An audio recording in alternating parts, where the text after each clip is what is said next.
Scorpio, and welcome to your weekly Tarotscope with me, Sally Kent. This is for the week beginning the 3rd of August, and these Tarotscopes are also timeless, so if you happen to stumble across this video after the date of 3rd of August, there's likely to be a hidden message or meaning for you. So let's see what messages we have for you at this time. And this is for Scorpio Moon, Rising, Sun and Venus.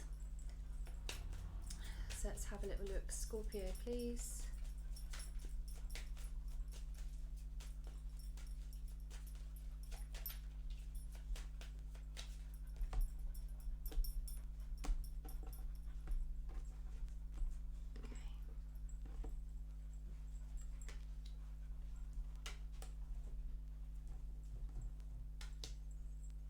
Okay, this is passionate energy, Scorpio.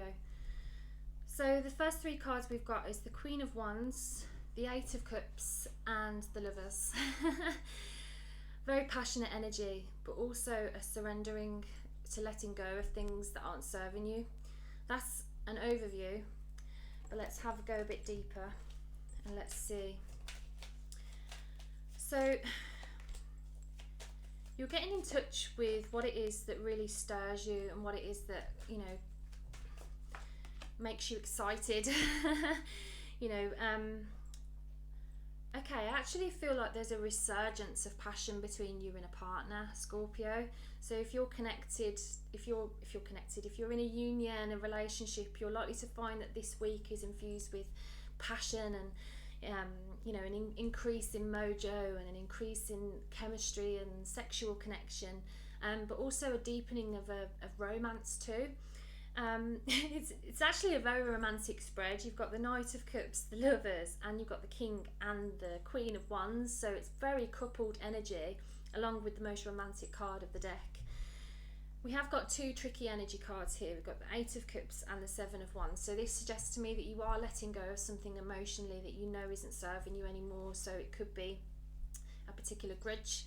It could be like a resentment, something you've been kind of holding on to, which is actually just causing you harm now because it's not helping the situation. It's not holding on to something that's kind of no longer needed or purposeful.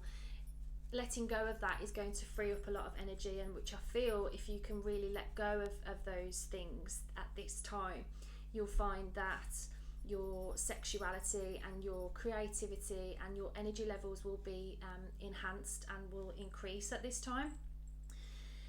You've also got the Seven of Wands, which does suggest to me that you've been facing a few struggles recently, kind of, delays in plans and frustrations, and things have been kind of held back a little bit, and you've been like struggling to kind of actually make commitments towards things that you've wanted to. And I think we've all kind of struggled with that type of thing during lockdown, but for you it's been especially frustrating because you love to have things ordered, and we love you for it. We're all inspired by your ways of being able to delve deep into the situation and to get things sorted. So you need to be reminded of that amazing power at this time, Scorpio, because we need you in our lives to help us to really succeed and become all we can be, because you're the person at this time that people are coming to find that equilibrium, to find that peace. You've sorted a lot of your kind of demons out, so to speak. Things that used to really get on your nerves in the past are becoming less so. The Six of Swords is about that energy of finding peace in a situation where usually we would have been annoyed. Finding meaning and understanding in our own kind of lives is helping you to widen your circle of compassion, really. It's almost like the Six of Swords is about the worst being behind you, and it's like finally we can have like mental peace because we know what it's all been for, and we can see that we needed to kind of go through that experience to get that understanding. Often what cuts us most deeply is actually what kind of strengthens us too. Just as like fractured bones become actually stronger because of the fracture. If you think of your emotional and kind of mental health imbalances of the past, you can see upon reflection and introspection that had you not gone through that, you wouldn't be in the position that you are now, where you're able to guide another, whether that be a child, friend, family member, colleagues, clients. You know, you're in a position of power. Oh, hello, Fraser. This is Fraser. Do you want to be in the Scorpio reading? Okay. So you're actually in a position of power to help other people because you've weathered your storms with such grace, Scorpio. You know, so credit to you. But this is a time when you can reflect upon your own journey and realise that you're grateful for all of it. And that's a lovely energy to have. You know, when we realise that actually even the difficult moments of our life have given us greater clarity and a different perspective, that, you know, we're grateful that we've learnt through it.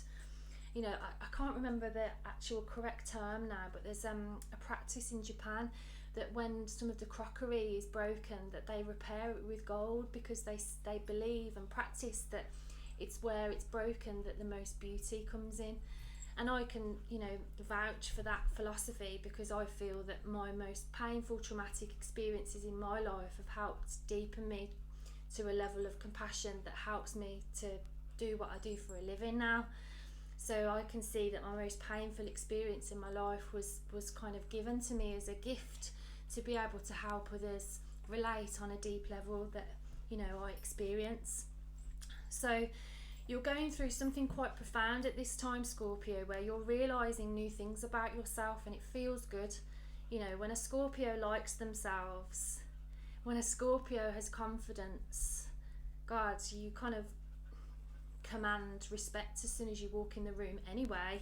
But when you like yourself, people just kind of come to you for advice. They want to spend more time with you because you're just kind of giving off those good vibes, you know, of vitality, of health, of optimism, of you know, energy, of like, you know, I'm living my life and I'm grateful to be alive and I'm grateful for everything in it, you know. And when we're in that type of energy and mindset, that's when we really create magic, you know, because we're in tune with everything and with our heart.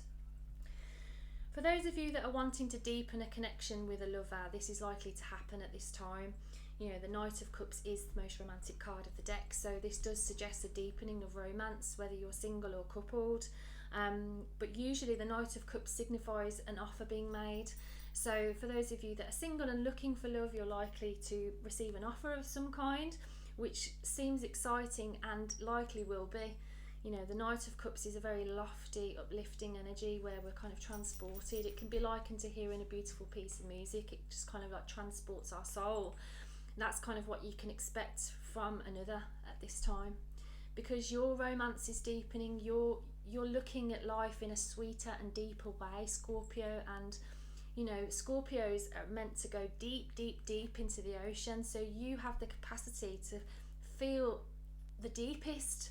You know, the water signs are Cancerians, Pisces and Scorpios, and we all have our level of emotional depth. But for you, Scorpio, this is a time of intensity, of when you share that depth with another and what that can bring. So that was your Tarotscope. I hope you enjoyed it. If you did, I'd love to hear what you think. And if you enjoyed it, you might like to read your written Tarotscope over on my Instagram. And but thank you for watching. I'm going to leave it there, and I will see you next time. Bye for now.